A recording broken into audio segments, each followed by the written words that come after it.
defiant behavior, kind of question mark. So thinking about what John the Baptist turned into, he was the oldest son of a priest. Now, if you understand anything about biblical history, the oldest son of the priest is to follow their father's line and become a priest as well. As we know, John did not. He lived in the desert and ate grasshoppers. There probably was a reason for that. He may have went to school to study to be a priest. He may have been kicked out.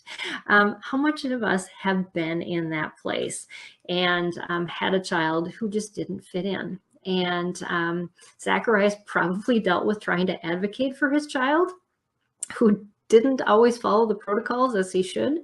And what an encouragement for us, knowing that that this has been happening with children for years, many centuries.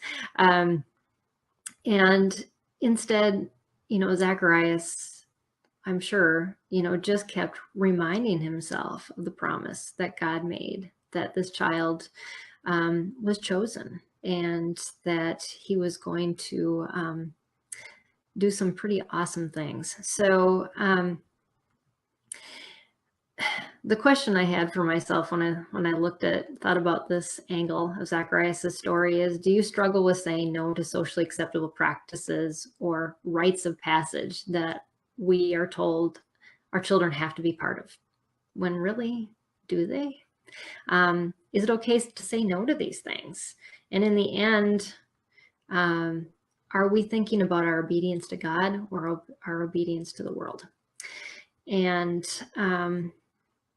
what are we really focusing on in the instruction and upbringing of our children to lead them to the place that God has chosen for them?